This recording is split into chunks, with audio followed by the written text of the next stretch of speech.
Okay, Rabbi, we're on the very first DAF of Masechet Shkolim, and just a couple of hakdamos, a couple of introductions. Number one, this is the only Maseches Yerushalmi that is part of the DAF Yomi system.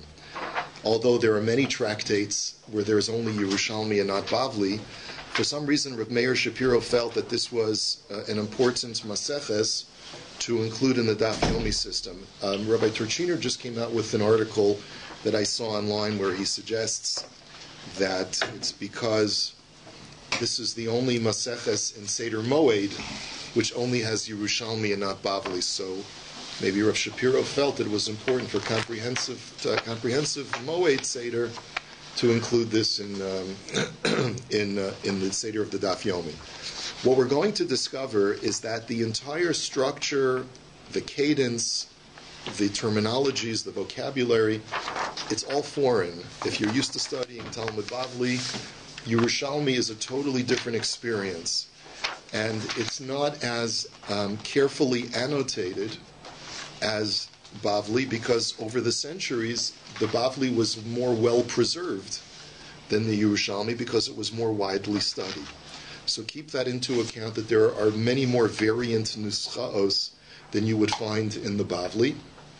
And also what's problematic many times is that since there are no Rishonim commentaries on the Yerushalmi, there are only Achronim, as all of these are Achronim, some earlier, some later, there seems to be much more difference of opinion as to the simple pshat of the Gemara. So with that in mind, if you have an English translation of the Yerushalmi, realize that what I may be presenting as my understanding of the Gemara could sometimes be widely at odds with what you have in your translation, because there's so many different ways of understanding the pshat of the Gemara. So let me just finish the sentence, and if you think that I got it wrong, which is altogether possible, just let me know that you have a variant understanding from your translation, and we'll look at it. But also keep in mind that sometimes it's not that I got it wrong, but just that I'm using a different explanation to understand the pshat in the Gemara. Okay, so let's take a look. So the Mishnah, of course, is universal to both the Bavli and the Yerushalmi. Be'echad ba'adar mashmin al hashkolim be'al hakilayim. On the first day of Adar, we let people know about shkolim, which means that, hey guys, time to give your machatzis a shekel, because as we'll see, we want to make sure that every Jew has his machatzis a shekel in the temple by the first of Nisan. So we'll make the announcement at Rosh Chodesh Adar, 30 days in advance, in order to give people time to bring their machatzis a shekel. Now, why do we need to make sure? Thank you so much. Why do we need to make sure that the machatzis shekel is in the temple on the 1st of Nisan? So let's bear in mind the process of purchasing communal karbanos. The process whereby the Beis HaMikdash purchases animals for communal karbanos, which means the daily tamid, or all of the karbanos musaf that are brought on the Yomim Tovim and on Rosh Chodesh.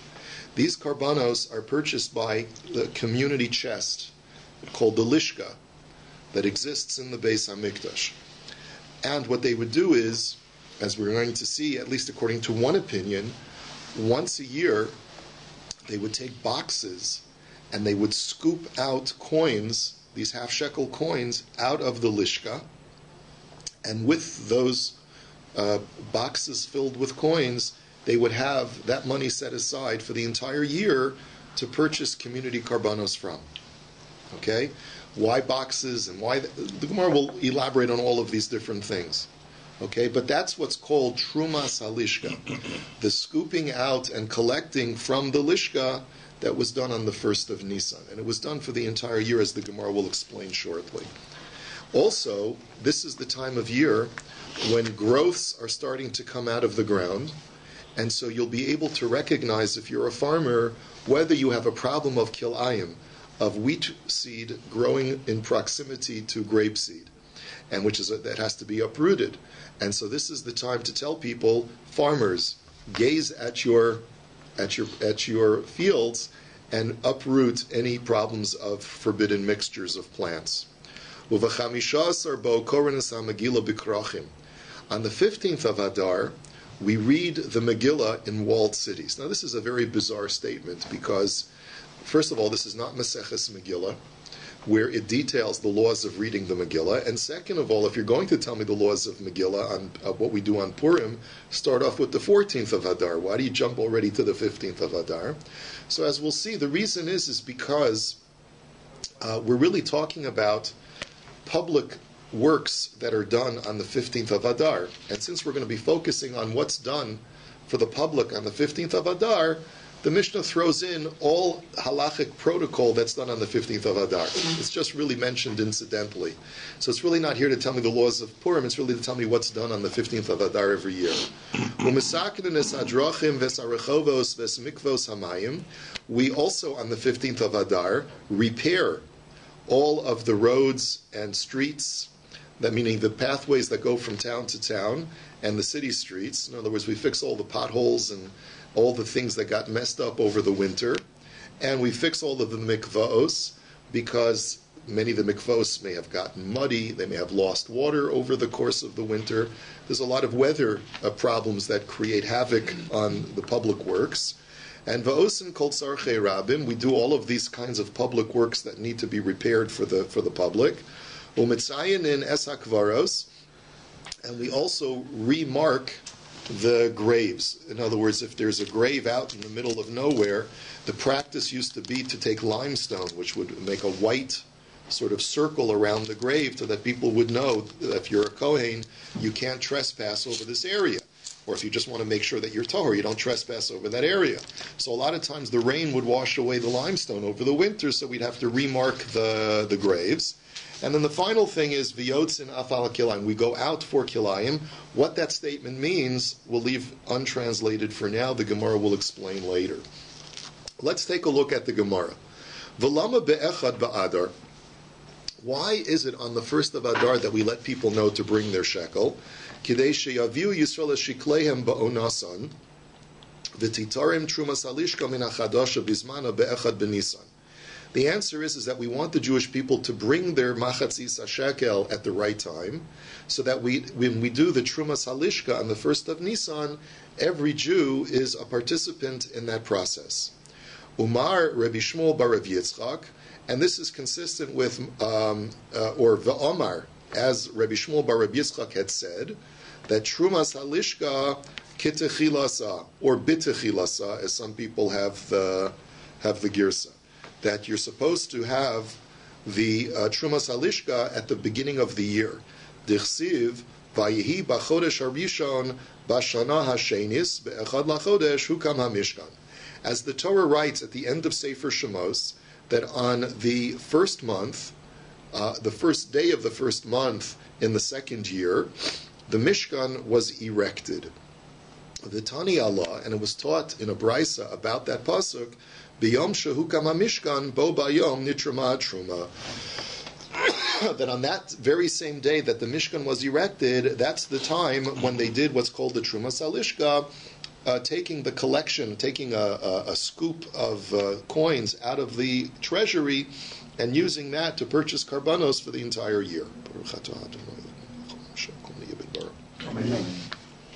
So is that a mitzvah saseh? Giving this mitzvah? I don't know. That's a very good question. I don't know whether it's a mitzvah saseh deoraisa, and if so, if the protocol is an deoraisa as well. It's unclear, but you'll see the brisa will tell us that it's based on psukim. Whether these psukim are to be taken as a deoraisa, or whether it's only an asmachta, I'm not really sure. But at face value, it seems that it's a deoraisa. Now, Rabbi Tabi, Rabbi Oshia b'shem Kahana, Ne'amar kan chodshei, v'ne'amar lahalan chodshei.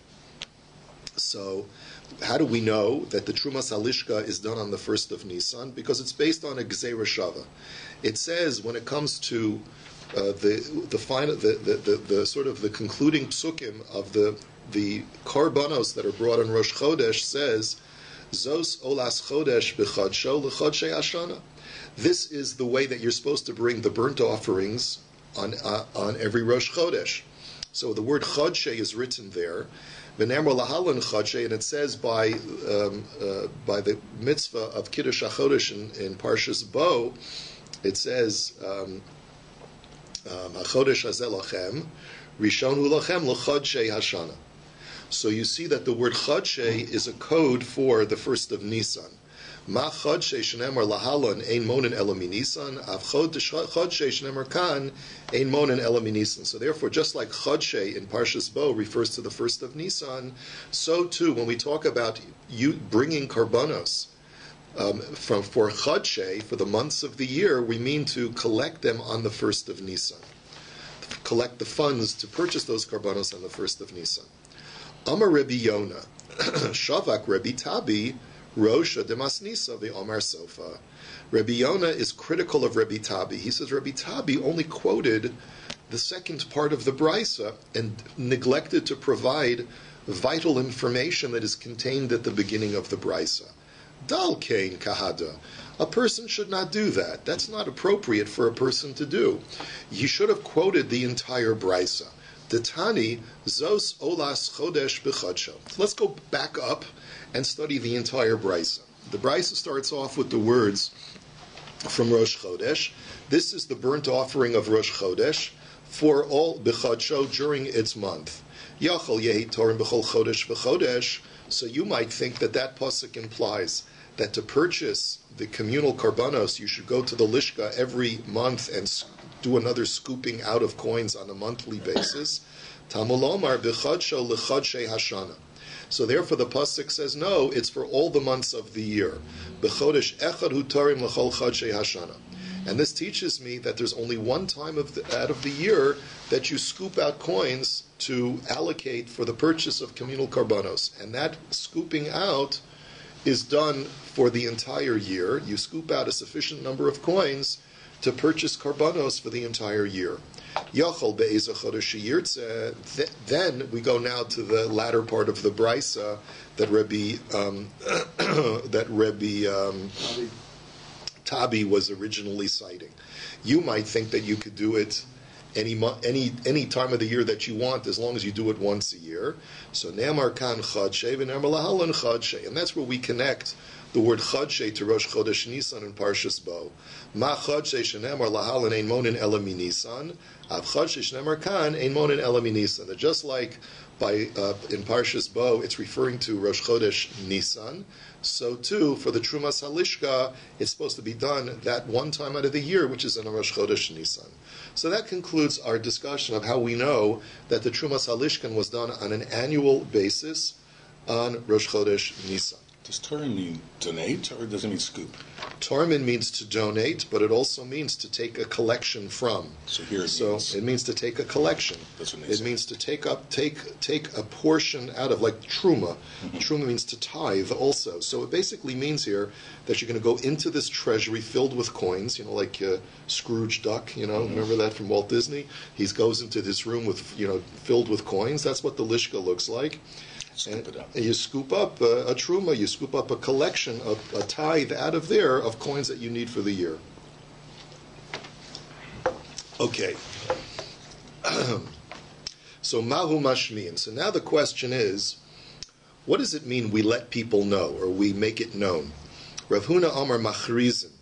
He says that it means you make a public announcement. You go out to the public square of every town, and you'd have a town crier, and the town crier would say, everybody give your machatzis shekel. Heichma da'at Omar, and this is consistent with the pasuk in Divrei Hayamim, which says, Vayitnu kol b'Yehuda. They let out a loud voice in Judah and in Yerushalayim, that everyone should bring the tax that Moshe had levied upon the people. Now, Taman Taninan, now we go on. We have a brisa that says, Ein ben Adar Harishon la Adar Hasheni ela Mirka Megillah umatanos la'avyonim. The brisa says that the only difference between the first Adar and the second Adar, today's DAF is going to be relevant to this year when we have two Adars, Adar Rishon and Adar Sheni. The only difference between the two is reading the Megillah and giving matanos la'avyonim, which means essentially that the laws of Purim only apply in second Adar, they don't apply in the first of Adar. Rabbi Simon, the first Adar. Rabbi Simon b'shem Rabbi Yehoshua ben Levi, af shimua shekalim v'kilayim b'neihem.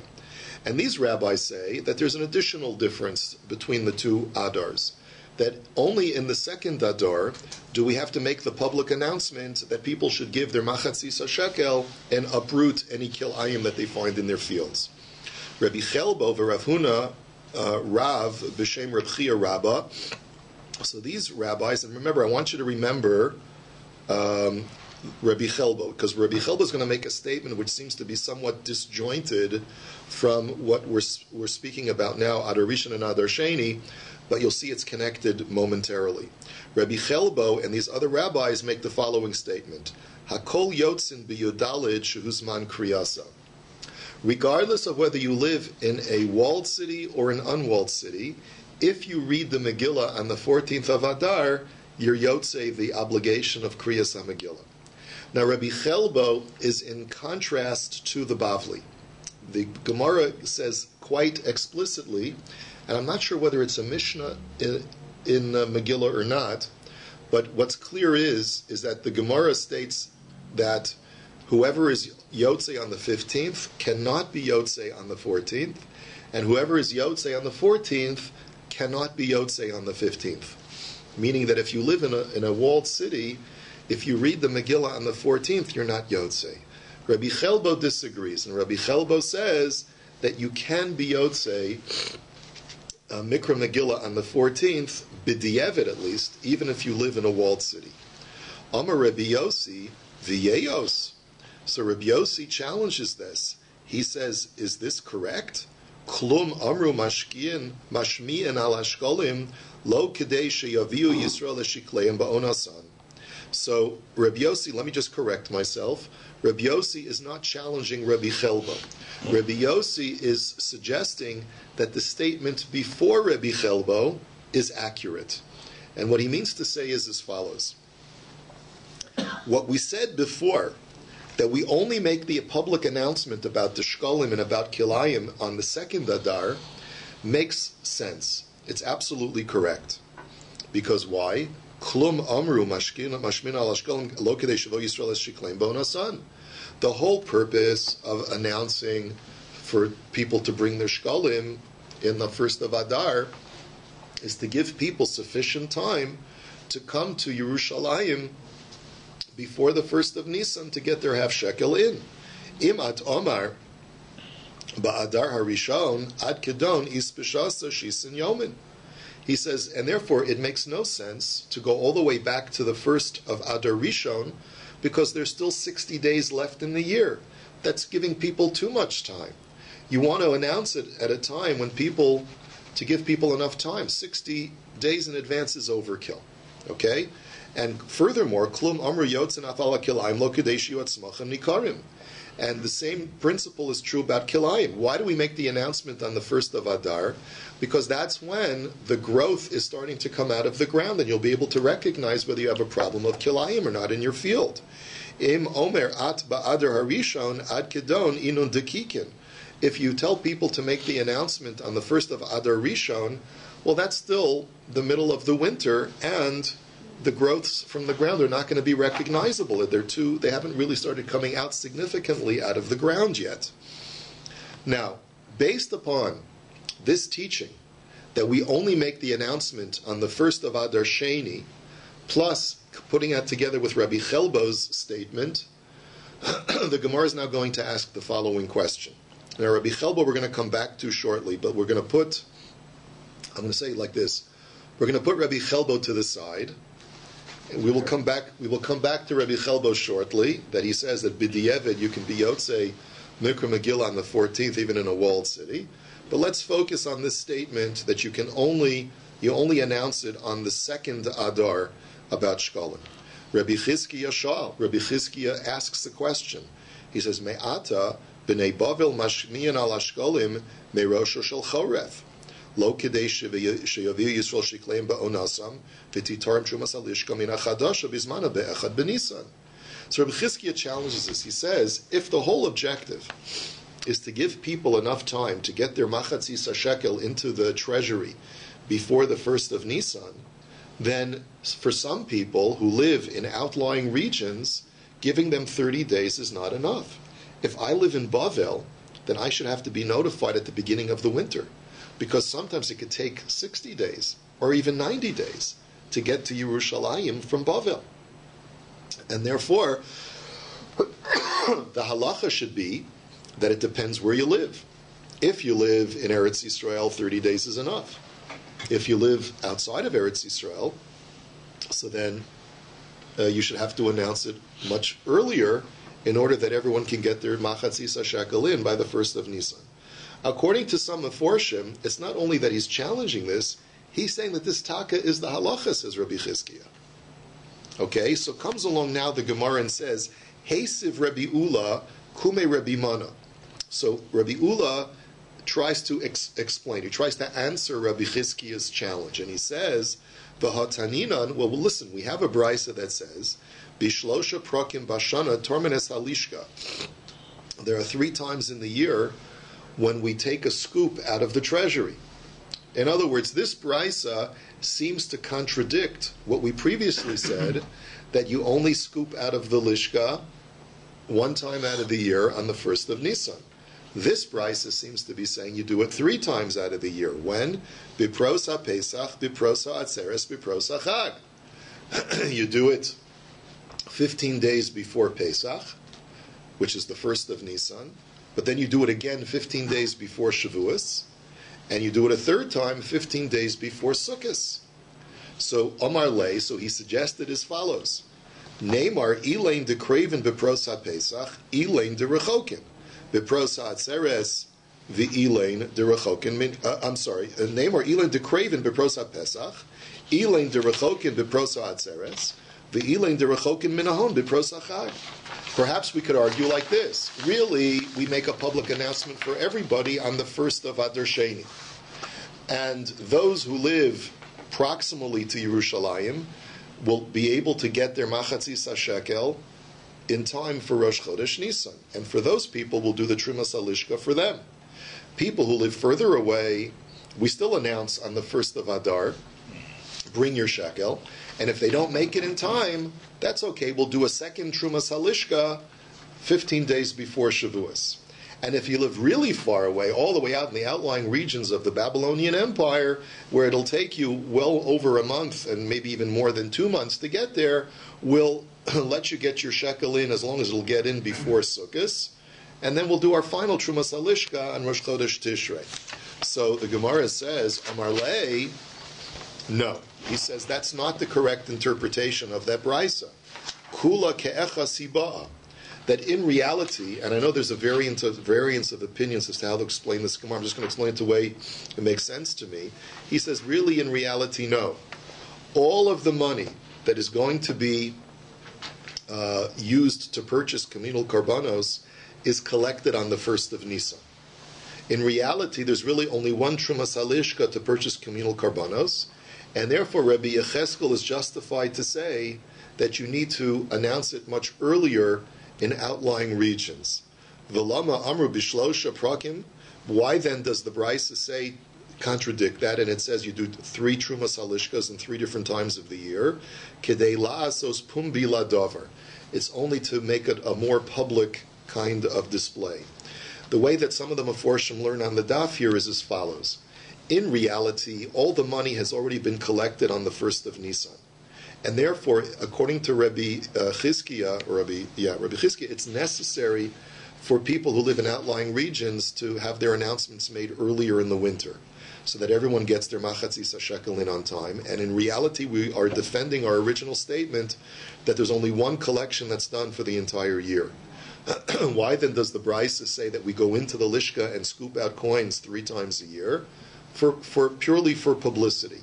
We want to let people know the importance of the mitzvah, so when people are gathered in Yerushalayim, when people are starting to come, we go into the lishka in a public way, and we pick up coins. Not that we're going to use these coins for karbanos, but we want to just show there's like a public ceremony, a public truma ceremony, so that we let people know that we are purchasing community karbanos with their donations. But in reality, all the money has already been allocated and collected for the purchase of karbanos on the 1st of Nisan. Do you make your shekel shekel in person? No, you can send it via proxy. But there was probably one or two people who came from each town and would would collect on behalf of all the people. Now, Rabbi Yehuda Bar Pazi b'shem Rebbe, hein nikra velo nivas. A little bit of Agadata here. He says, shall we read this and not tremble? Because we're going to reflect upon the deplorable state of the condition of the Jewish people. We're going to basically be critical of ourselves now for the next few lines. L'tova kol nadivlev, l'ra'a v'yisparku kol ha'am. When it comes to doing something good, the Torah says that only he whose heart was generous donated to the Mishkan, which means not everyone donated to the Mishkan. When it came to doing evil, to donate to the construction of the Egel Azav, to the golden calf, it says kol ha'am, everybody donated. And of course, as someone pointed out this morning, everyone except the women. But at least all the men donated to the Egel. L'toiva vayotze Moshe sa'am. When it comes to doing something good, it was necessary for Moshe to lead the people to Har Sinai. But l'ra'a v'tikruvun elai kulchem. But when it came to do something evil, like asking to send out spies to scout Eretz Yisrael, Moshe says, you all came to me on your own. Now, l'toiva az yashir Moshe uvenei Yisrael, l'ra'a v'tisa kol ha'eda. When it comes to doing something good, like singing Shira after Kriyas Yamsuf, it was necessary for Moshe to lead the people in song. But when it came to doing something evil, like complaining about and crying about the report of the spies, everyone did it spontaneously without any leadership, without any coaxing at all. So what you see from all of this is that the human condition is such that you need strong leadership to guide people to goodness, but people don't need leadership when it comes to doing bad things. Yitzhahara is strong. Yitzhahara is strong enough, right? Amar Reb Chia bar Abba, Achein hishkimu hishchisu. So this is a pasuk in Sfanya, and it says the same idea, that when it came to doing something evil, and Sfanya is reflecting upon the Cheta Egel, it says that they arose up early in the morning. That any time it came to the Jewish people degenerating, they woke up early to do it. Whereas by contrast, as the Karban Ha'ida points out, when the Torah talks about the donations that the people brought to construct the Mishkan, it says, Vehem eviu baboker baboker. They brought it in the morning. But it doesn't say they woke up early to bring it. They came to the 8 o'clock minyan. They didn't come to the 6 o'clock minyan in order to donate to the Mishkan. Amar Rabbi Abba bar Acha, in at yachol la'amod al ufya shel umazu. He says, Rabbi Abba says something very curious. He says, you can't understand the mentality of this strange nation, the Jewish people. Nitboin la'egel v'nosnin, nitboin la'mishkan v'nosnin. He says, it doesn't make any sense. They act senselessly. When they're called upon to donate to sin with the Egel, everyone donates. When they're called upon to contribute to do something good for the Mishkan, people donate too. Like, there's no discretion. These people make no sense. People don't throw away their money for anything, for both the sins and for mitzvahs. Doesn't make any sense. But Tana, Rabbi Yossi Rabbi Chanina, Hada Masnisa, but he taught the following brisa to explain the behavior of Klal Yisrael. V'yasisa kapores zahav tahor, yavo zahav shel kapores, v'yechaper el zahav shel egel. So he says, no, the Torah talks about making the ark cover, and it should be made out of gold. Now, what is the ark cover called? It's called the kapores. It comes from the word kapara, which means that the construction of the Mishkan is acting as a kapara. So it's not that the Jewish people behaved senselessly by donating to both the Egel and to the Mishkan. They realized that they had sinned by the Egel, and they also realized that the donating to the Mishkan was a kapara, was an atonement for the sin of the Egel. And that's why they donated so readily to construct the Mishkan as well. So he's defending the behavior of Klal Yisrael. Now, we continue. Rabbi Chagai b'shem Rabbi Shmuel bar Nachmeni, he says as follows: Shalosh trumos nemru b'parshazos. If you look in Parshas Truma, you will see the word Truma mentioned 3 times, and each time the word Truma is mentioned, it's alluding to a different kind of donation that the Jews were called upon to give at that initial stage. Trumas Adonim, Utrumas Shkalim, Utrumas HaMishkan. They were called to donate to the construction of the silver sockets, where everyone was called upon to have a share in the silver sockets that held together, that consolidated all of the beams to make the walls of the Mishkan. Trumas shkalim, they were called upon to give the machatzis shekel in order to purchase communal karbanos, that seems to be what it means. Utrumas hamishkan, and donations to construct the entire Mishkan. Daber al bnei Yisrael v'yikhuli truma, zu trumas adonim. The first time when it says speak to the Jewish people and they shall all take a tithing, this refers to the machatzis shekel that they should give for the sockets. Me'ez kol ish asher yidvenu libo tikchu es trumasi, that only from people who are so inspired to give you shall take my truma. Zu truma shkalim. This refers to the shkalim that are going to be used to purchase animal sacrifices. V'zos hash truma asher tikchu me'itam zu truma samishkan. And the third truma, which is take from them whatever they want to give, this is referring to the construction of the Mishkan donations. And the Gemara clarifies, and it says, Trumas HaMishkan LaMishkan Mashiyirtzu Yasu. That when it came to donating to build the Mishkan, you could give as much or as little as you want. Whatever you wanted to give, you gave. And if you didn't want to give anything, you didn't have to give anything. There was no limit, and there was no minimum, there was no maximum. Truma Shkalam LaKarban Mashiyirtzu Yasu Kidei Shiyehu Yad Kulan Shaveh. When it came to donating to the shkalim for the purchase of karbanos, and it seems like what the Gemara is suggesting is that only that first year there was no requirement for everyone to participate in the purchase of karbanos. So for that first year, if you wanted to give, you could give. If you didn't want to give, you didn't have to give. But there was a requirement that if you donated, you could only donate a half of a shekel. But when it came to the silver sockets, trumas adonim la'adonim ha'ashulo yarbeh behadalo yamit. But for the silver sockets, everyone was required to give, whether they were poor or rich. That was necessary for every single Jew to participate in, and everyone had to give a machatzis shekel. So there are three different tiers of donation. One where everyone has to give the same. Two where if you want to give, you can give. You don't want to give, you don't want to give. But if you do give, you have to give a uniform amount of a half a shekel. And the third tier was you can give whatever you want. Amar Rabbi Abon, af beparsha hazos nemer ba gimel trumos. If you look in Parshas Kitisa, later on in Sefer Shemos, you will also find the word truma mentioned 3 times to correspond to the 3 times that it's mentioned in Parshas Truma.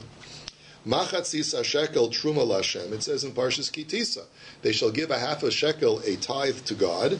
Yitain trumas Hashem. They shall give truma to Hashem. And lasis is trumas Hashem. Once again, corresponding to the 3-tiered system that was instituted for that first year when the Jews were called to donate. Next, B'tesvav bo koronas hamagila b'korachim. I told you we're going to get back to Rabbi Chelbo's statement. Remember, Rabbi Chelbo had said that if you live in a walled city, then if you read the Megillah on the 14th, you are Yotzei. So this, we have to now jive this with our Mishnah, because our Mishnah says that on the 15th, if you live in a walled city, that's when you're supposed to read the Megillah. So, Lo Kain Omar Rabbi Chelbo. That seems to contradict Rabbi Chelbo, because Rabbi Chelbo had said previously that if you want in a walled city, you can read it on the 14th and also be Yotzei. So Rav Huna, Rav b'shem Reb Chia Rabba, Hakol Yotzin b'Yodalid shehuzman kriyasa. He says, in reality, if you read it on the 14th, you are Yotzei. But lo ba elo lalamedcha shekol hamitzvos hanogos ba'adar sheni ein hanogos ba'adar rishon. When our Mishnah talks about reading the Megillah on the 15th, it's not saying that a dafka has to be on the 15th. It could be on the 14th as well.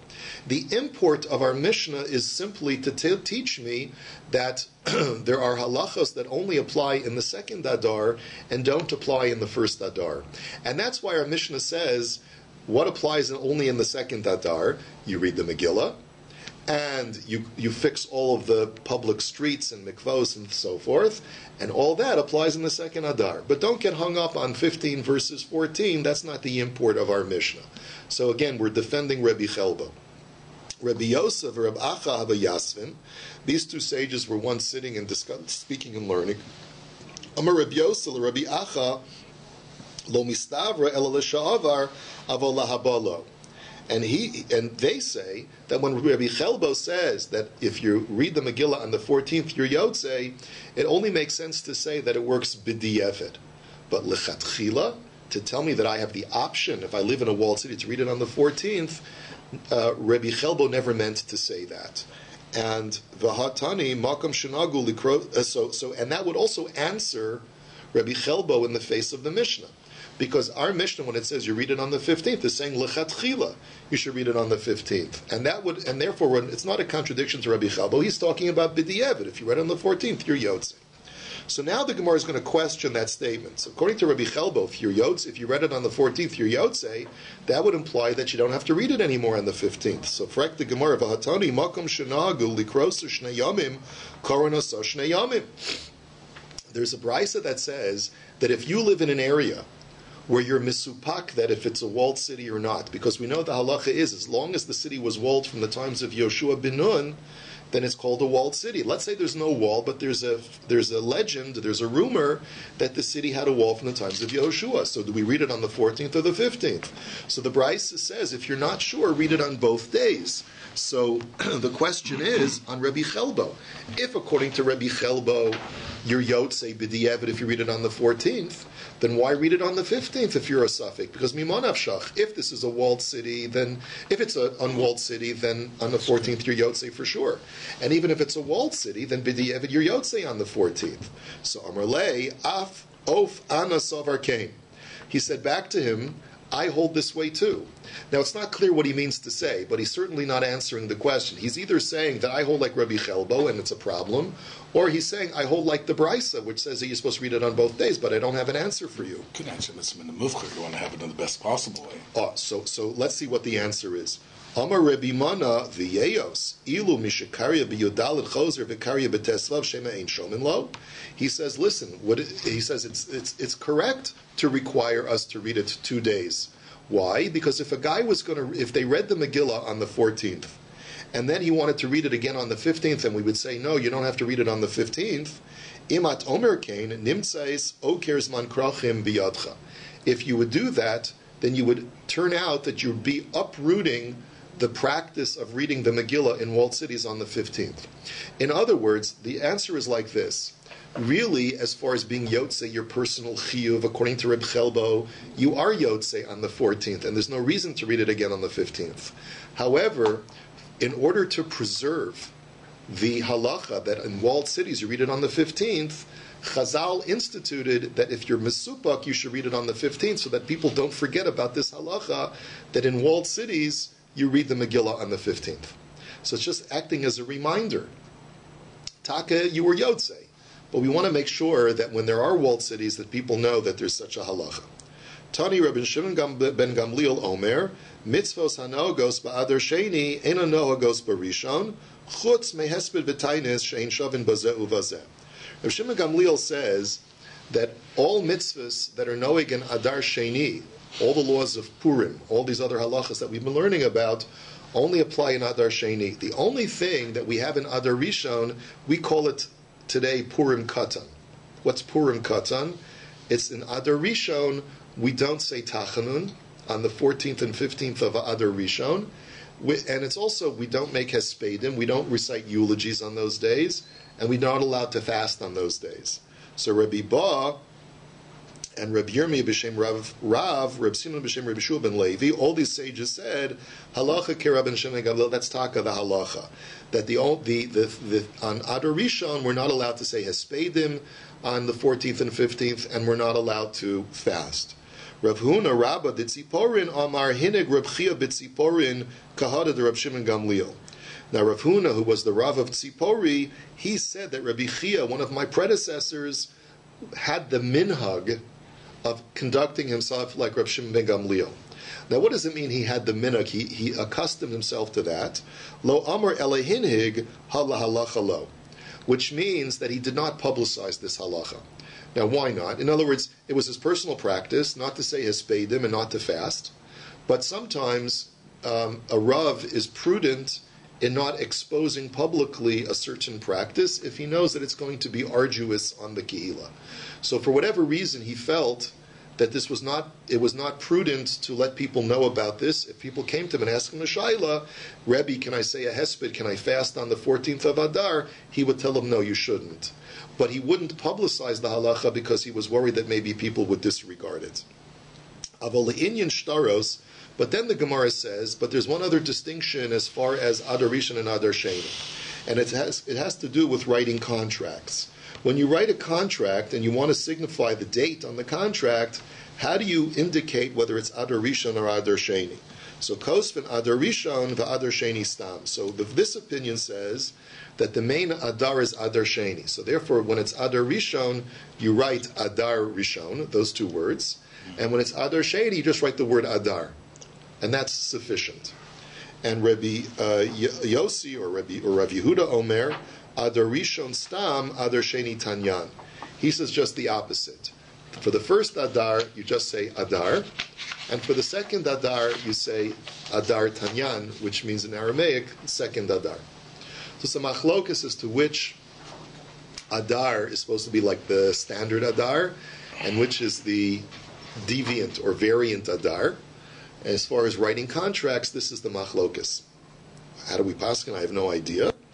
But this is where we'll hold it for today.